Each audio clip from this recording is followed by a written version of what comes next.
Tout étant falsifiable, chèques, permis de conduire, carte d'identité, des milliers de documents passent par ce département.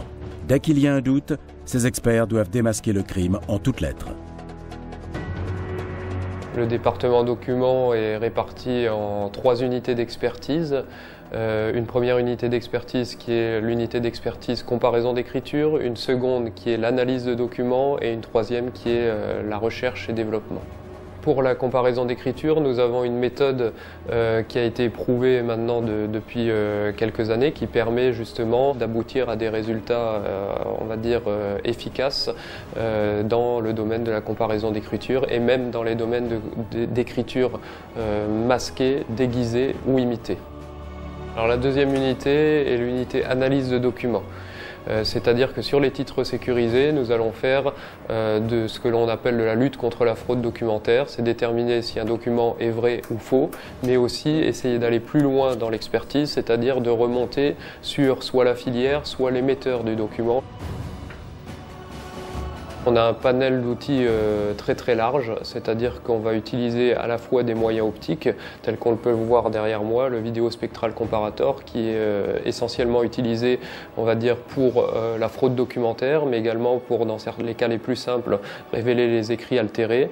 Nous allons également utiliser des microscopes pour aller plus précisément dans l'analyse des supports papetiers pour rentrer dans la composition du papier. Et puis après, nous allons utiliser tout un panel d'analyse chimie optique pour étudier à la fois les papiers et les encres. Le département signale image parole, mieux voir, mieux entendre. Le département s'articule en 3 unités d'expertise. Donc, ces unités d'expertise se retrouvent en fait dans le nom du département, signal, image, parole. On a une unité d'expertise parole acoustique, une unité d'expertise vidéo-imagerie, une unité d'expertise mesure et modélisation. L'unité parole acoustique traite tout ce qui est enregistrement audio numérique, voire des enregistrements analogiques également. Le débruitage, qui est la mission principale de cette unité d'expertise, consiste à améliorer l'audibilité et l'intelligibilité d'un signal de parole.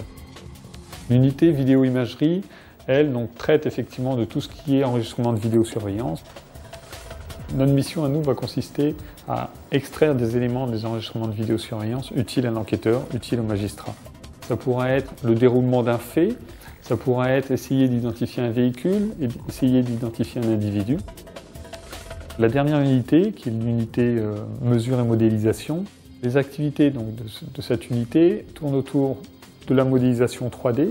Donc la modélisation 3D consiste effectivement à se déplacer sur une scène de crime et à modéliser cette scène de crime de façon à posteriori relever des mesures précises sur cette scène de crime, mais aussi dérouler des scénarios et interpréter effectivement la scène.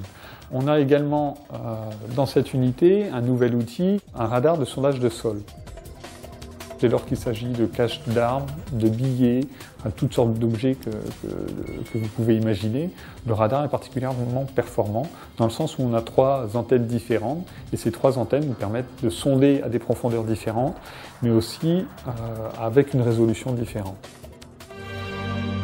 Lors d'accidents routiers, de délits de fuite ou lorsque l'on retrouve des véhicules volés ou maquillés, il faut remonter à la source et identifier les auteurs et les véhicules impliqués.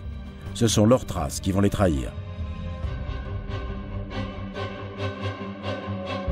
Le département véhicule a été pensé, réfléchi pour répondre à 2 grands types de missions. L'identification de véhicules impliqués dans la commission d'une infraction au code pénal et, deuxième type de mission, l'analyse d'accidents routiers. Le département véhicule est actuellement structuré en 3 unités d'expertise. L'unité d'expertise identification mécanique va travailler principalement sur l'identification individuelle de véhicules et sur l'identification que nous appelons groupale, avec des secteurs d'activité qui ont trait à tout ce qui peut être débris. Aussi un travail qui est réalisé sur les clés automobiles, sur les calculateurs automobiles, voire sur les sculptures de pneumatiques. La seconde unité, c'est l'unité d'expertise identification chimique, qui s'est spécialisée dans la prise en compte des polymères automobiles, soit à des fins d'identification, soit à des fins de rapprochement, c'est-à-dire établir des liens criminalistiques matières entre par exemple une scène sur laquelle on trouve un éclat de peinture automobile et un véhicule cible. L'unité d'expertise accidentologie, principalement deux types de missions, on va dire, au niveau de cette unité d'expertise. Tout ce qui est diagnostic mécanique et tout ce qui est reconstruction cinématique d'accidents routiers. Il s'agit de pouvoir déterminer certains éléments, certains faits liés à la production de l'accident, principalement pouvoir par exemple déterminer à quelle vitesse le véhicule A a percuté le véhicule B.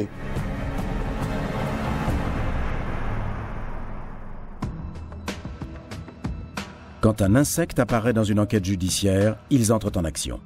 Nous sommes dans l'un des laboratoires d'entomologie criminelle les plus importants en Europe.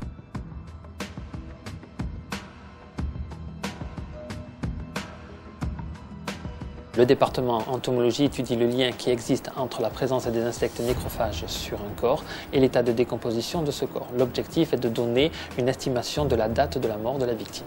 Donc, les prélèvements sont réalisés lors de la découverte du corps et lors des opérations d'autopsie. Il y a deux types de prélèvements. Un prélèvement en alcool, qui constitue une photographie à l'instant T, et ensuite un prélèvement conditionné à sec.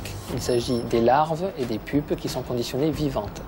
Arrivées au département, ces larves vivantes et ces pupes vivantes sont mises en élevage pour être amenées jusqu'à leur fin de leur cycle, c'est-à-dire l'émergence de l'adulte, ce qui va permettre au département de pouvoir identifier plus facilement les insectes et ensuite d'appliquer les méthodes de calcul pour remonter dans le temps et donner la date de la mort de la victime. Un corps âgé de 1 mois, on a une incertitude de l'ordre de 2 à 3 jours. Un corps âgé de 6 mois, nous avons une incertitude de l'ordre d'une semaine à peu près. Et pour un corps âgé de 1 an, et nous n'allons pas au-delà, nous allons donner aux enquêteurs une période de recherche et non pas une date. Le département biologie cible l'humain dans son essence même, jusqu'à son code génétique. Retrouver toute trace de passage et déterminer la signature ADN propre à chaque individu est au cœur de son action.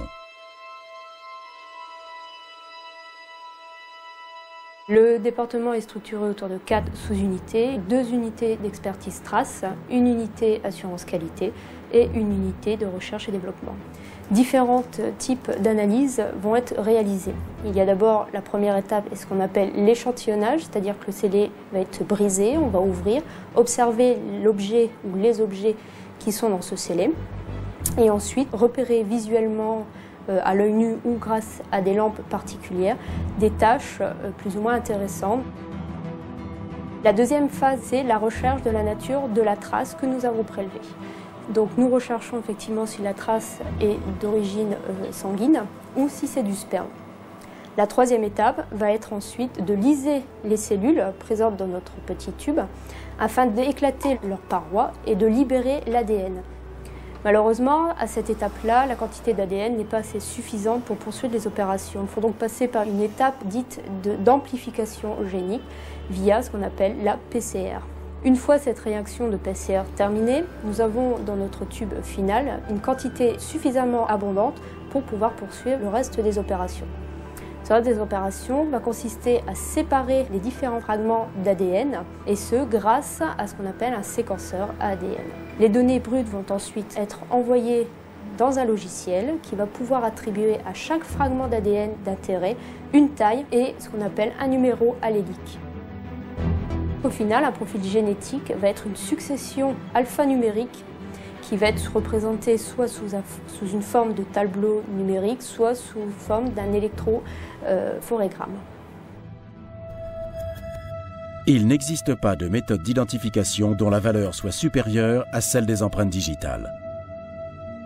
Leur révélation est possible grâce à l'utilisation de divers procédés chimiques.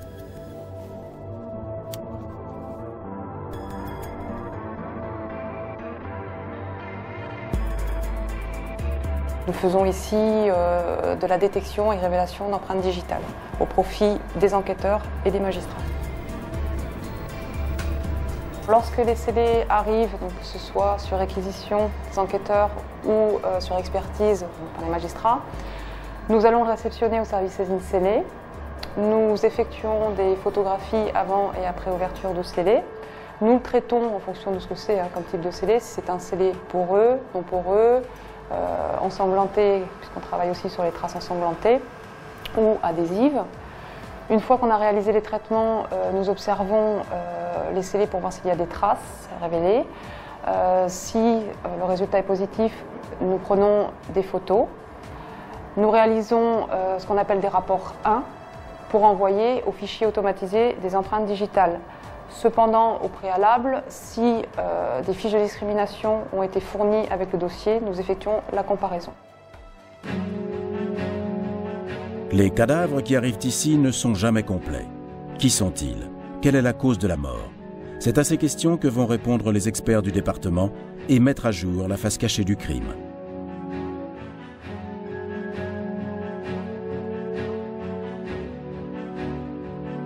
Le département se compose de 3 activités principales, l'anthropologie médico-légale, l'odontologie médico-légale et la thanatologie médico-légale. Qu'est-ce qu'on va demander, si vous voulez? On va demander l'âge de la personne, le sexe de la personne, la taille éventuellement de la personne, les pathologies que l'on peut retrouver sur les os, les attaques que l'on peut retrouver sur les os également, ainsi que le délai post-mortem de la mort, c'est-à-dire la datation de la mort. Ensuite, au niveau odontologie, nous allons pouvoir donner certaines indications également au niveau dentaire, à savoir si la personne travaille dans tel ou tel milieu, à savoir travaux publics, musique, etc. Nous allons pouvoir également dire si la personne est gauchère ou droitière. Enfin, il y a beaucoup de critères que l'on peut retrouver sur le dentaire. Ensuite, en thanatologie, nous allons restaurer des visages, redonner un visage humain à un visage qui est en complète putréfaction. Ensuite, nous allons faire de la restauration de tatouages également. Et parallèlement à ceci, on va faire également de la reconstitution faciale. Ça consiste à prendre un crâne, à le numériser de face et de profil, à lui adjoindre des épaisseurs de tissu mou. Parallèlement à ceci, nous allons aller dans un logiciel de portrait robot, chercher un visage correspondant à cette étude anthropologique pour pouvoir présenter un panel de photos, de 6 photos, au magistrat ou à l'officier de police judiciaire. L'interprétation des traces de sang se développe en 2 volets, le volet révélation des traces de sang et le volet analyse morphologique des traces de sang. La révélation de traces de sang se fait avec un produit et s'il y a eu du sang jusqu'à 3 mois en arrière, on va pouvoir révéler ce sang grâce à une luminescence bleue. Deuxième volet, l'analyse morphologique des traces de sang. Là, il y a du sang partout, c'est une scène de crime. Le technicien va essayer de recréer le scénario de ce qui s'est passé en plaçant l'agresseur, l'agressé, l'objet contondant avec lequel il était frappé ou tué, etc., etc.